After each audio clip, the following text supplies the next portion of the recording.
প্রিয় শিক্ষার্থী বন্ধুরা, কেমন আছো তোমরা? আশা করি তোমরা সবাই অনেক অনেক ভালো আছো। সহজ পাঠশালাতে তোমাদের আবারও স্বাগতম। বিগত 4টা ক্লাসে আমরা বিজ্ঞান বইয়ের প্রথম অধ্যায় উদ্ভিদ পরিচিতি খুব ভালোভাবে পড়ে শেষ করে ফেলেছি, তাই না?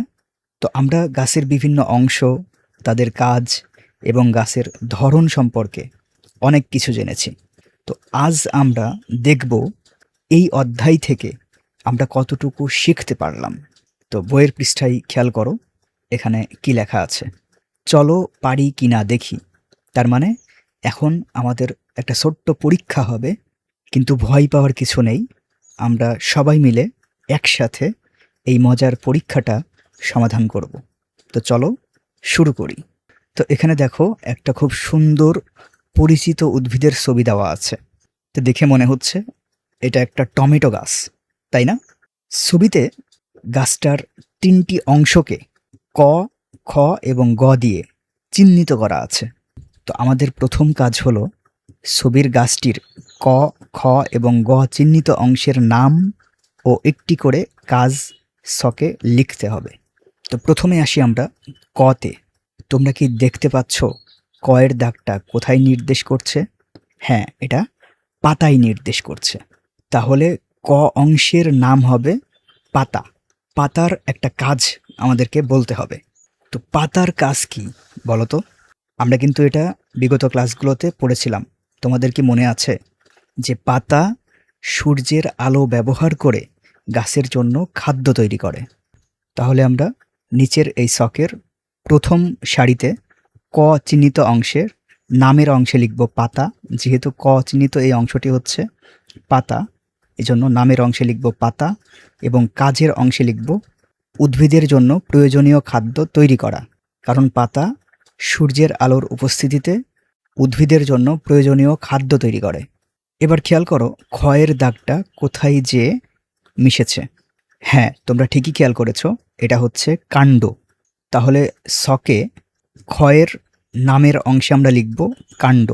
তো কাণ্ডের কাজ কি? কাণ্ড মূল থেকে শুষে নেওয়া পানি গাছের সব জায়গায় পৌঁছে দেয়।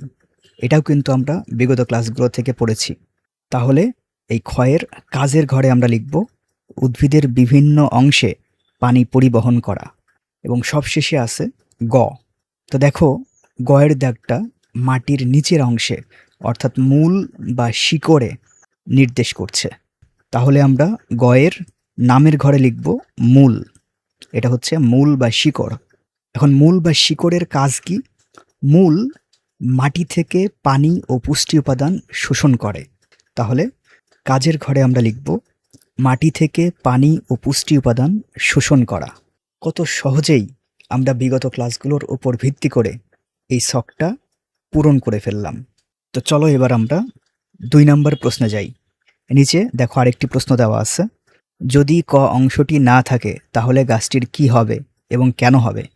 তো আমরা একটু আগেই জানলাম ক অংশটি হলো গাছের পাতা, আর পাতার কাজ হলো গাছের জন্য খাবার তৈরি করা, তাই তো?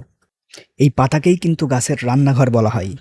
তাহলে একটু চিন্তা করো তো, যদি পাতা না থাকে তাহলে কি হতে পারে? হ্যাঁ, তোমরা ঠিকই ধরেছ। যদি পাতা না থাকে তবে গাছ তার নিজের খাবার তৈরি করতে পারবে না। আর খাবার না পেলে গাছটি আস্তে আস্তে দুর্বল হয়ে পড়বে এবং একসময় শুকিয়ে মারা যাবে।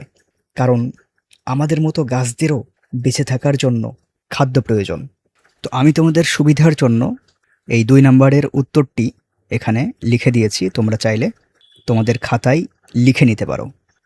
এই যে 2 নম্বর, যদি ক অংশটি না থাকে তাহলে গাছটির কি হবে এবং কেন হবে? উত্তরে তোমরা লিখবে ক অংশটি হলো গাছের পাতা। তো যদি পাতা না থাকে তবে গাছ তার নিজের খাবার তৈরি করতে পারবে না। আর খাবার না পেলে গাছটি আস্তে আস্তে দুর্বল হয়ে পড়বে এবং একসময় শুকিয়ে মারা যাবে। তোমরা এই উত্তরটা তোমাদের নিজেদের খাতায় লিখে রাখো, যেন পরীক্ষায় যদি আসে তাহলে এটা তোমরা লিখতে পারো। তো শিক্ষার্থীরা, আজকে আমরা খুব সহজেই প্রশ্নের উত্তরগুলো করে ফেললাম। আশা করি তোমরা সবাই খুব ভালোভাবে সব কিছু বুঝতে পেরেছ। তো আজকের ক্লাস আমরা এখানেই শেষ করছি। ক্লাসটি ভালো লাগলে অবশ্যই একটা লাইক দিও, আর তোমার বন্ধুদের সাথে এই ভিডিওটি শেয়ার করে দিও, যেন তারাও বিজ্ঞানের এই কঠিন কঠিন বিষয়গুলো খুব সহজেই শিখতে পারে। আর তোমাদের আর কোন কোন সাবজেক্টের উপর ভিডিও টিউটোরিয়াল প্রয়োজন সেটাও চাইলে আমাদের কমেন্ট বক্সে লিখে দিতে পারো।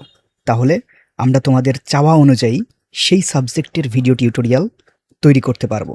তো পরবর্তী ক্লাসে আমরা অধ্যায় 1-এর শেষ ক্লাস, যেখানে আমরা অনুশীলনীর সমাধান করব ইনশাআল্লাহ।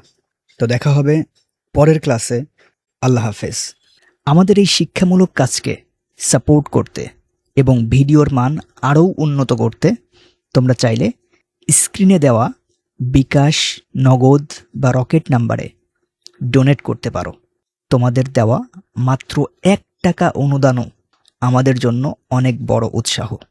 সবাই ভালো থাকো, সুস্থ থাকো। আল্লাহ হাফেজ।